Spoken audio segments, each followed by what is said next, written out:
Bien, chicos, vamos a continuar entonces con la parte que nos quedó pendiente de la clase presencial del sistema apendicular, pero en este caso vamos a ver del segmento inferior, ¿ya? Habíamos comentado que el segmento apendicular inferior está unido al eje axial a través de la cintura pélvica, ¿cierto? Y que habíamos revisado en la cintura pélvica, que es una estructura más grandecita, ¿cierto? Tiene por función alojar los órganos gastrointestinales y genitourinarios principalmente, tanto en pacientes femeninos como masculinos. Está compuesto por 4 segmentos importantes óseos. Dentro de ellos tenemos la región sacra, que la habíamos visualizado anteriormente, ¿cierto? Tenemos la región de la sínfisis púbica, el isquion y el ilion, ¿ya? El ilion, como se visualiza acá, chiquillos, es una estructura bastante amplia. De hecho, se puede palpar fácilmente la cresta ilíaca, que es la que se encuentra acá, que es la ilíaca, donde se sostiene un porcentaje importante de la trama muscular, que vamos más adelante, ¿cierto? Y que en conjunto del pubis, ¿cierto? Que esta región rojita, y el isquion van a formar la fosa pélvica, ¿cierto? Donde se aloja, en el caso de las mujeres, una disposición para el proceso gestacional que podría presentar una mujer, ¿ya? Y eso es lo que apela un poco a esta imagen, que la pelvis femenina es muy distinta en la estructura dimensional, ¿cierto?, de la pelvis masculina, entendiéndose que la pelvis femenina, ¿cierto?, tiene una fosa pélvica mucho más ovalada, ¿cierto?, a diferencia de la pelvis masculina, que tiende a tener una fisiología, ¿cierto?, más variable, como se denomina en la imagen, en forma de corazón, ¿cierto? Y, bueno, dentro de los hallazgos principales podemos presentar 2 tipos de pacientes en esta imagen, ¿cierto? Tenemos una paciente de 3 añitos y un paciente de 4 añitos. Sabemos que son pacientes pediátricos porque los procesos articulares aún no se encuentran formados, están en proceso de crecimiento, ¿cierto? Los núcleos del trocante mayor no se encuentran completamente desarrollados. Y si se fijan en la estructura ósea de la paciente femenina, difiere significativamente de la fosa pélvica de la entidad masculina, tiende a ser mucho más variable su anatomía, a diferencia de la pelvis femenina, que tiende a ser más ovalada, ¿cierto? Bien, acá tenemos otra paciente entonces, una paciente de 7 añitos, paciente femenino. ¿Cómo sabemos que es femenino? Porque obviamente la fosa pélvica la encontramos mucho más ovalada que en un paciente masculino. Ahora, acá en esta imagen que también revisamos en clase, tenemos 2 imágenes, una imagen de una paciente femenina versus un paciente masculino, ¿cierto? Claramente hay diferencias significativas en la apertura de la fosa pélvica, siendo la paciente de la izquierda la que tiene una mayor acentuación de la fosa pélvica de forma ovalada, a diferencia del paciente masculino, que se encuentra un poquito más alargada, ¿cierto?, hacia los laterales, ¿ya? A diferencia de los pacientes pediátricos que habíamos visto en las imágenes anteriores, estos pacientes se consideran, y imaginológicamente, pacientes adultos, ¿cierto? Tenemos parte de la estructura articular completamente formada, ¿cierto?, junto con otras variables anatómicas a nivel femoral que vamos a ver en un ratito más. Bien.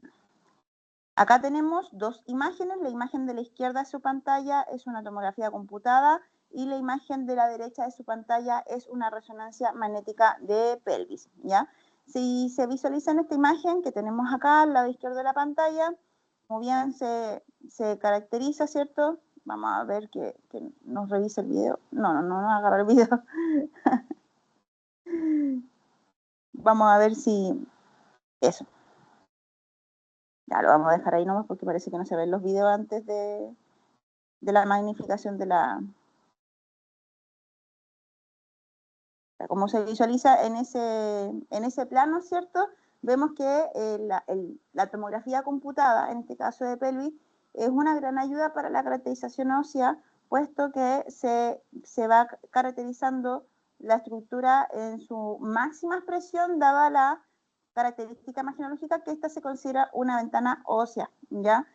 No se caracteriza tanto parte blanda como parte de los hallazgos, ¿cierto? Se ven parcialmente. No es una visualización por tomografía computada que sea idónea para las estructuras blandas que se alojan en la pelvis. Sin embargo, la trama ósea se ve rica en caracterización morfológica y en la densidad, que también la podemos cuantificar a través de la unidad de Hanslick, que es una forma de medición que tenemos en tomografía computada. En el caso de la resonancia, que es la imagen que se encuentra a la derecha de sus pantallas, se caracteriza bastante bien, es rica en morfología muscular, ¿cierto? Además de la caracterización ósea, como se visualiza acá, acá tenemos el ala ilíaca, al igual en esta imagen, ¿cierto? Que el ala ilíaca se ve mucho más hiperdensa en tomografía computada. Aquí en resonancia magnética la vemos con un tono más heterogéneo, entendiendo que es un paciente adulto, ¿cierto? Estas estructuras tienden a ser huesos planos, por lo que va a variar su composición de acuerdo al rango etario que presente el paciente, ¿cierto? Además, se caracterizan bastante bien las estructuras de partes blandas, como se visualiza acá, ¿cierto? Vemos las partes blandas, de hecho ahí se ve un ovario, acá se ve parte del segundo ovario, ¿cierto? Del ovario izquierdo. Vamos a borrar acá. Vamos a abrir un poquito el video. Ahí sí. Ok, entonces tenemos acá una paciente femenina, se visualiza, ahí tenemos, visualiza ahí, tenemos el ovario derecho, un poquito más abajo tenemos alojado un poquito y nada del ovario izquierdo, ¿cierto? Tenemos parte del componente del colon, sigmoidio, ¿cierto? Eso que se ve hiperintenso en la vejiga, por lo que en este tipo de imagen se caracteriza mucho mejor la morfología inmersa de los órganos que permiten proteger en cierto grado la composición ósea pélvica. Ya la pelvis pareciera ser como una especie de cuenca donde descansa un porcentaje importante de los contenidos de los sistemas, sobre todo el más grande, el gastrointestinal, ¿cierto? En conjunto con el génito urinario, y que nos permite dar sostén, ¿cierto?, frente a procesos biológicos como la micción, ¿cierto?, el defecar, y en el caso de las mujeres, el proceso menstrual y obviamente gestacional. Bien, acá tenemos otro plano de tomografía, de resonancia magnética, perdón, y en el caso de la derecha de su pantalla tenemos una imagen de tomografía computada, ¿ya? Como se visualiza en estas imágenes, la tomografía computada en esta imagen en particular, porque esta es una imagen de ventana ósea, ¿cierto? A diferencia de la resonancia magnética, que está en una potenciación en T1, que caracteriza bastante bien la anatomía ósea, ¿cierto? Y como vemos acá en la imagen de tomografía computada, vemos bastante bien las características anatómicas de la estructura ósea, ¿cierto? Acá tenemos nuevamente el ilion, ¿cierto? Acá tenemos la región púbica, ¿cierto? La articulación púbica, y hacia posterior tenemos aquí estos segmentos, vamos a borrar acá, vamos a ver los segmentos del isquion, ¿cierto? Acá tenemos el trocánter mayor, que es una variable femoral, ¿cierto? La articulación coxofemoral, ¿cierto? Del lado derecho, esta es del lado izquierdo, ¿cierto? Acá en resonancia magnética caracterizamos bastante bien los mismos criterios. Acá tenemos el trocánter mayor, ¿cierto? El cuello de la cabeza femoral, la cabeza femoral, la articulación coxofemoral, ¿cierto? Yendo hacia un poquito anterior, tenemos las alas ilíacas, la cresta ilíaca, ¿cierto?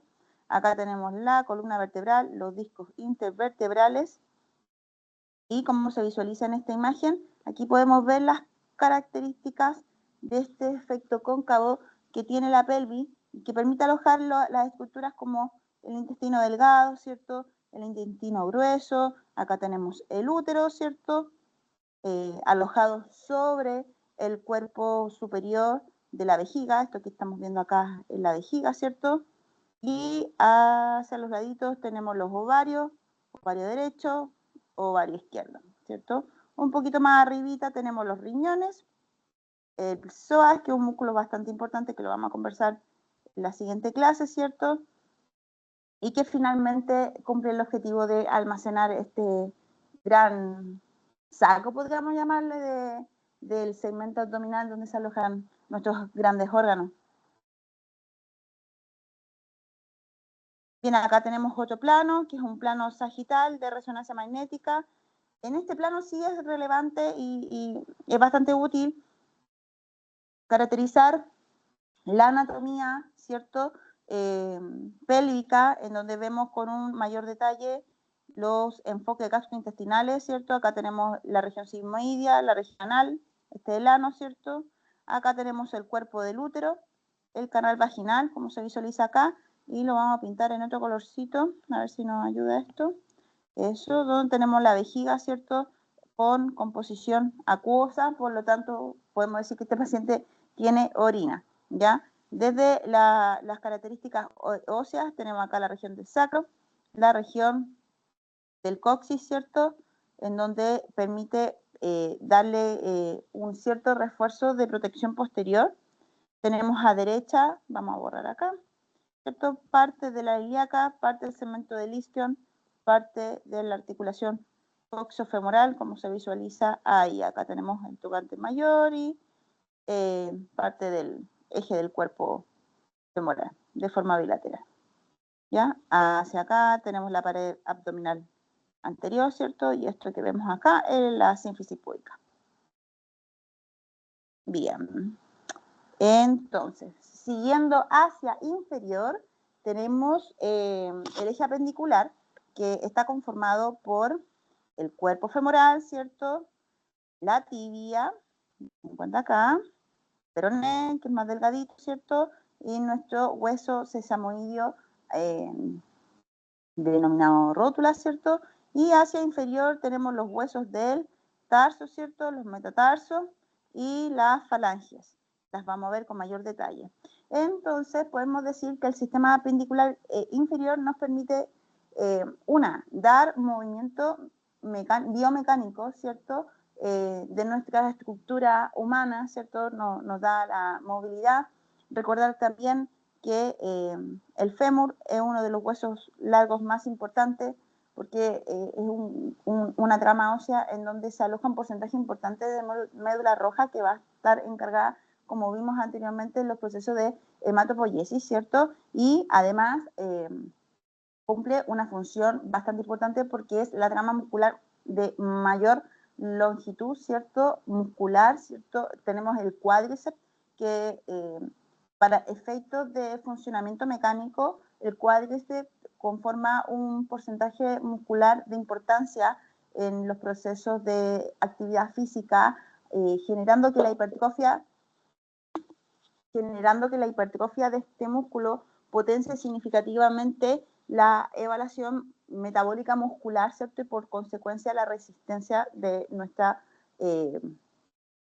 estado cardiovascular. De hecho, hay algunos estudios, no estoy muy al tanto de estos temas, no he leído directamente algunos papers, pero sí he hablado con personas expertas en el área que me han mencionado que trabajar estas tramas musculares dan un potencial significativo a la calidad de vida que nosotros podemos presentar y además nos permite caracterizar una mejoría de nuestro sistema metabólico muscular, ¿cierto? Osteoarticular, la biomecánica, mejor dicho, del cuerpo humano. Así que el eje apendicular inferior nos entrega una función de relevancia, aparte de dar sostén resistencia, sino que da las funciones biomecánicas de desplazamiento de nuestra existencia humana, ¿ya? Acá tenemos una radiografía de extremidad inferior, en este caso un paciente pediátrico. Este paciente no debería pasar los 3 añitos, ¿cierto? Tenemos perdón, tenemos un desarrollo todavía en formación, los núcleos del trocánter mayor aún no se han desarrollado, ¿cierto? La estructura osteoarticular de la rodilla tampoco se encuentra desarrollada en su totalidad, por lo tanto estos espaciados asumimos que están asociados a cartílago de crecimiento, que ya lo habíamos visto anteriormente, ¿ya? Entonces ya podemos ver que los ejes apendiculares inferiores o el eje apendicular inferior es una estructura que está en formación, ¿cierto? Desde muy temprana edad y que termina de desarrollarse aproximadamente entre los 20, 22 años, dependiendo del género, si femenino o masculino. Bien, acá tenemos otra imagen que es una radiografía de fémur en sus proyecciones antero-posterior y lateral, en donde podemos caracterizar, ¿cierto?, algunos hitos relevantes como el trocánter mayor, ¿cierto?, y parte de la superposición del trocánter menor junto con la articulación coxofemoral y la cabeza femoral, que también es de relevancia al momento de evaluar procesos de degeneración articular en este tipo de modalidad imagenológica. En el segmento inferior tenemos la articulación de la rodilla, ¿cierto? Importante mencionar también que hay que recordar que el fémur, al igual que el resto de los huesos largos, ¿cierto? Están conformadas por una epífisis y una diáfisis, ¿cierto? Y en su segmento de unión entre la epífisis y la diáfisis tenemos la metáfisis, ¿cierto?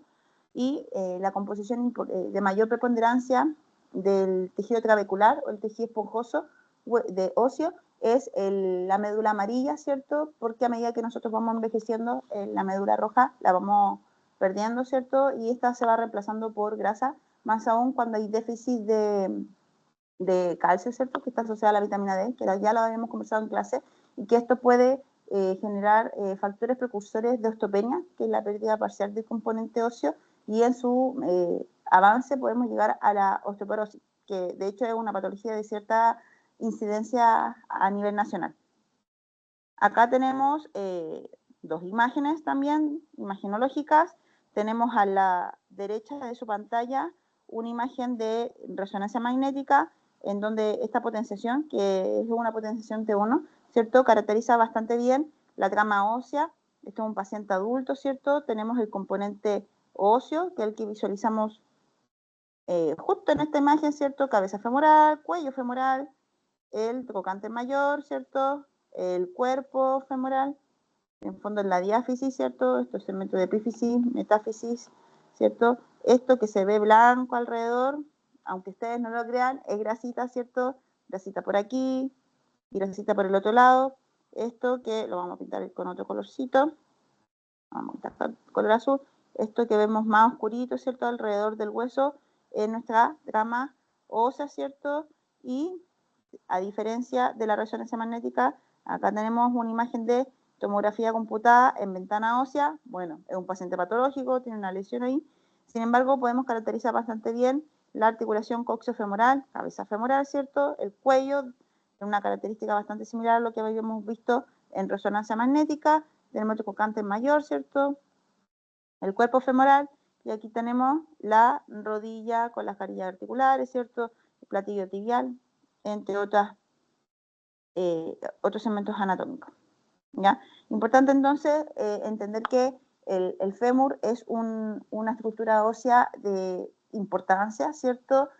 Da una resistencia del peso corporal que lleva este segmento apendicular, lleva un paquete muscular de importancia debido al gasto metabólico que produce esta longitud muscular, ¿cierto? Y que nos permite poder potenciar la actividad metabólica sistémica, ¿cierto? Gracias a el refuerzo continuo a través de la actividad deportiva que nos podría favorecer y mejorar nuestra calidad de vida, ¿ya?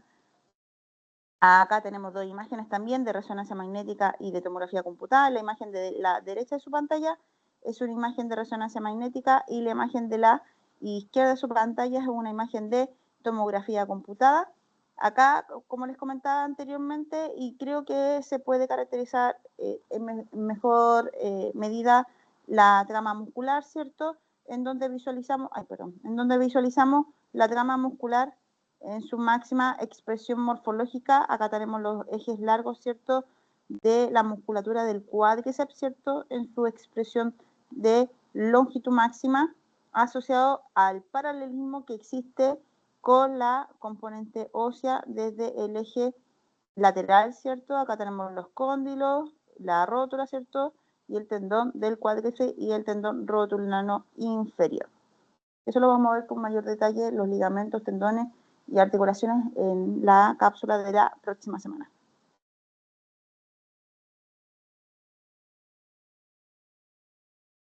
Bien, una vez que ya hemos visto el fémur, ¿cierto? Nos toca ver ahora el segundo segmento, ¿cierto? Que es tibia y peroné.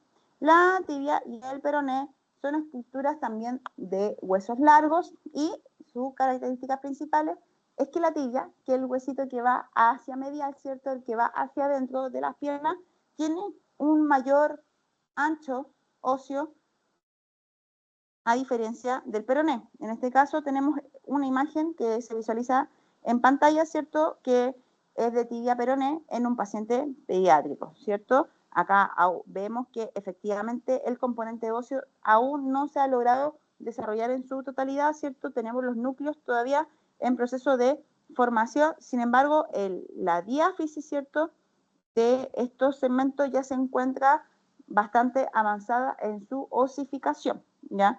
Esta es una imagen de tomografía computada con reconstrucción VR, en donde, o sea, una imagen tridimensional, ¿cierto?, que nos permite caracterizar bastante bien la anatomía ósea. Y bueno, aquí el paciente presenta una lesión destructiva, ¿cierto?, osteoclástica, ¿cierto?, y que querían evaluarlo a través de la tomografía computada.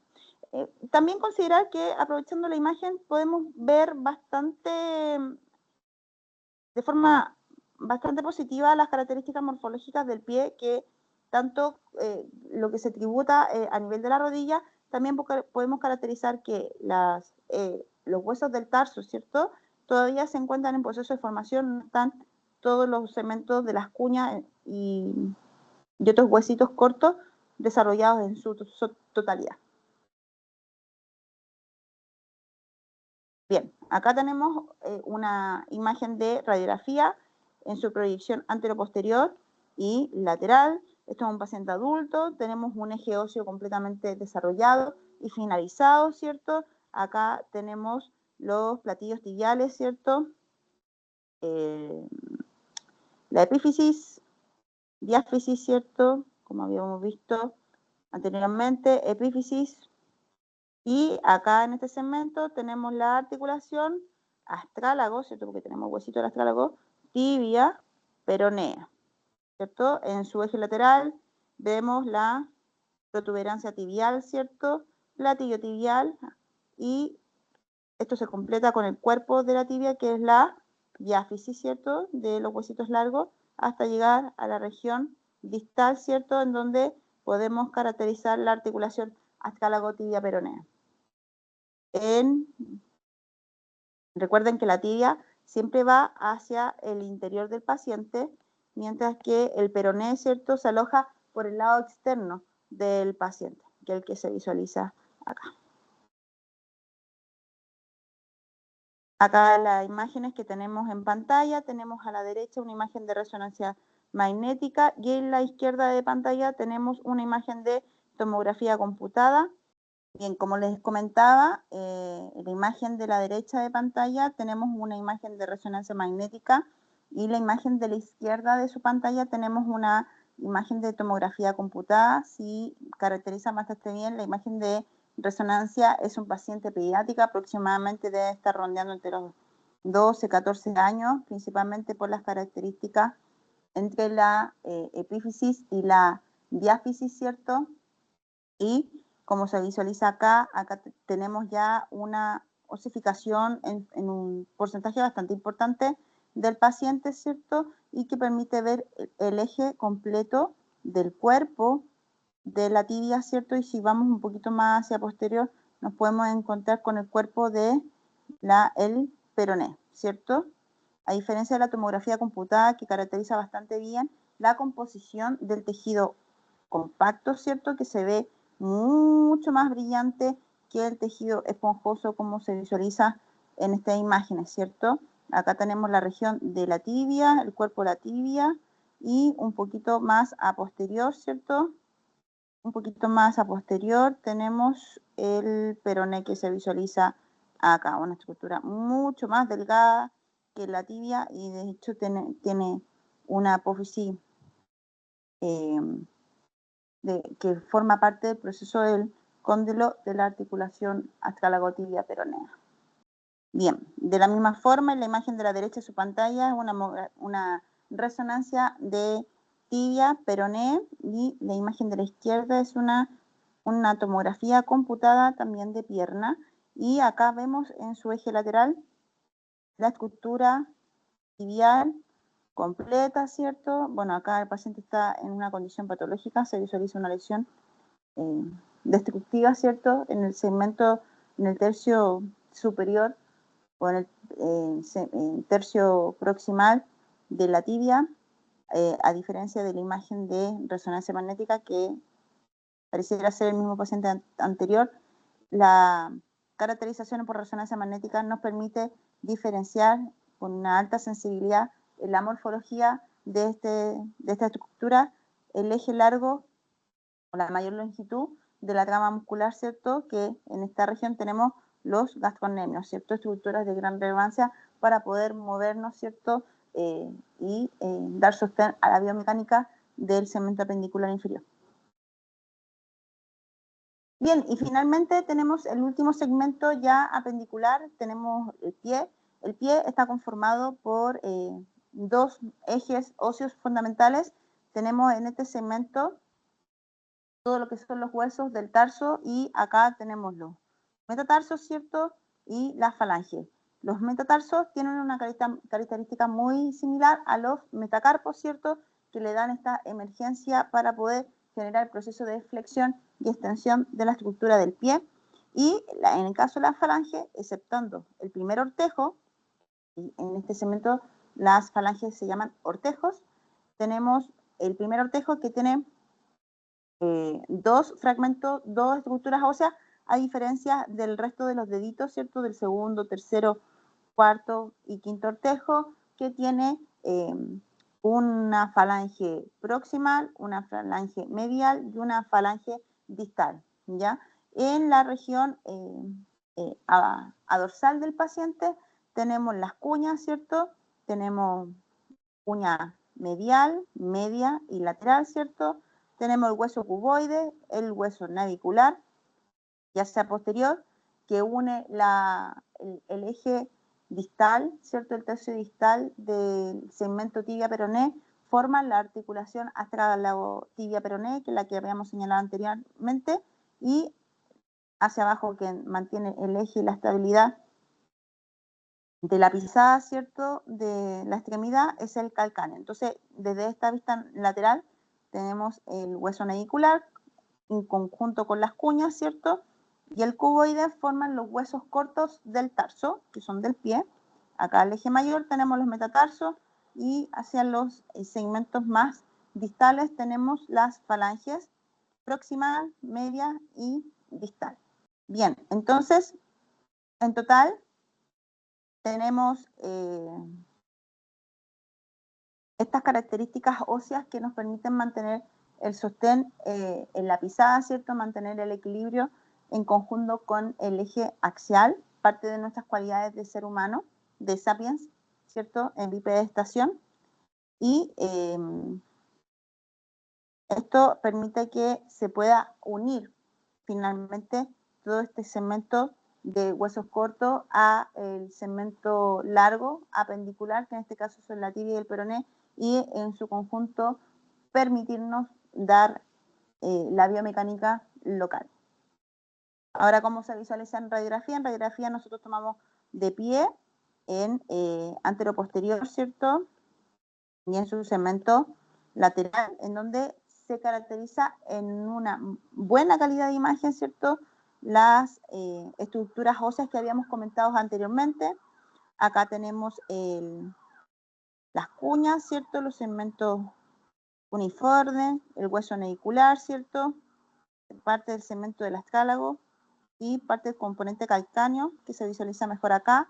Acá, si se recuerdan, tenemos como variante, ya, como comentábamos en clase, también teníamos unos huesos pequeñitos, que voy a borrar acá y vamos a poner en naranjo, que son estos pequeños huesitos sesamoides, ¿cierto?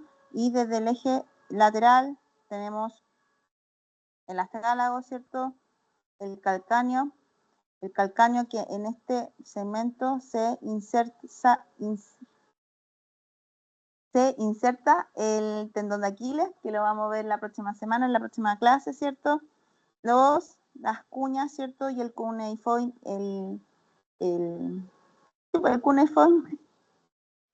el cuneiforme, los metatarsos, ¿cierto? Y nuestras queridas falanges. Tenemos a la derecha de su pantalla un estudio de tomografía computada y la imagen de la izquierda de la pantalla tenemos una imagen de resonancia magnética, ¿ya? Como habíamos visto ya, la ventana ósea en tomografía computada caracteriza bastante bien el componente óseo en sus características tridimensionales porque ocupa matrices regulares, ¿cierto? Isométricas. Y la imagen de la izquierda de su pantalla es una resonancia magnética que no solamente nos aporta información morfológica, ¿cierto?, de la anatomía ósea, sino que además nos va a caracterizar el componente blando, el componente muscular y, como se visualiza acá, el eje de tendones, ¿cierto?, que nos permite caracterizar si existen procesos patológicos asociados a la región tendínea, ¿cierto?, la fase plantar, como se visualiza en estas imágenes, que muchas veces traen algunas complicaciones al momento de la disposición anatómica frente a zapatos, ¿cierto? O la disposición anatómica del pie, que muchas veces requiere en sus estados patológicos o estados alterados anatómicos, puede requerir plantillas para poder corregir algunas disposiciones de pie, como pie varo, ¿cierto? Pie valgo, entre otras variables anatómicas patológicas que se dan en el segmento del pie. Bien, acá tenemos otro plano. En la izquierda de su pantalla tenemos una resonancia magnética y la derecha de su pantalla una tomografía computada. Como les comentaba anteriormente, la resonancia magnética nos permite caracterizar en una mayor calidad imagenológica la anatomía del eje plantar, ¿cierto? Todo el segmento tendíneo y muscular asociado al segmento del pie, y que esto es un precursor para poder caracterizar las patologías degenerativas, ¿cierto?, osteoarticulares de este segmento anatómico, que suelen traer ciertos problemas ya en estados avanzados entre finales de la segunda edad a la tercera edad humana, ¿cierto? Bien, tenemos a la izquierda de su pantalla una resonancia magnética de pie versus la imagen de derecha de su pantalla tenemos una imagen de tomografía computada. Acá podemos ver en su eje completito el calcáneo, el astrálago, y justo se visualiza bastante bien la articulación astrálago, tibia, peroné, ¿cierto? Aquí tenemos el peroné, acá tenemos el segmento tibial, acá tenemos los cóndilos asociados a la tibia y aquí el cóndilo lateral del peroné. Y acá por resonancia tenemos en una mejor caracterización, ¿cierto?, el eje tendíneo, los cuerpos musculares, ¿cierto?, que van a ser los flectores de los dedos del pie, la trama ósea que se visualiza en estos circulitos, ¿cierto?, permite caracterizar una mejoría del componente plantar del paciente. Y finalmente, a modo de complemento, acá tenemos dos estudios de resonancia magnética, que son estudios de resonancia de cuerpo completo. En la imagen de la izquierda de su pantalla tenemos un paciente de aproximadamente 3-4 años, y en la imagen de la izquierda de su pantalla tenemos un paciente de aproximadamente 15-18 años, ¿ya? Estos estudios de resonancia magnética permiten evaluar patologías osteoarticulares sistémicas, como las metástasis óseas, ¿cierto?, indistintamente de la lesión primaria, mieloma múltiple, infecciones, osteomielitis, ¿cierto? Sistémica, en donde puede afectar más de un segmento osteoarticular, ¿cierto? Y entre otras patologías que puedan disponer de compromiso sistémico. Este tipo de resonancia no caracterizan tanto en la focalización anatómica focalizada, sino que ven en una mirada macroscópica la caracterización sistémica de patologías que habíamos comentado anteriormente. ¿Ya? Y como se visualiza acá, sí podemos evaluar el eje axial completo, ¿cierto? La bóveda craniana, el cuerpo vertebral, como se visualiza acá, ¿cierto? Acá tenemos el... Bueno, lo vamos a presentar en la imagen del ladito que caracteriza mejor por ser un paciente adulto. A ver si podemos parar esta cosita. Vamos a borrar esto y vamos a poner el colgazo. Entonces tenemos el eje axial, ¿cierto? Que está alojado por la cintura pélvica, y la cintura pélvica une todo el segmento apendicular inferior que habíamos visto. Fémur, ¿cierto? Tibia, y al ladito, al lateral, tenemos el peroné. Eso, chicos, espero que se haya entendido a cabalidad las funciones, los huesos de mayor relevancia que tiene nuestro sistema esquelético, ¿cierto? Nuestro esqueleto. Y nos estaremos viendo en clase, pues chiquillos, en la próxima clase. Que estén muy bien.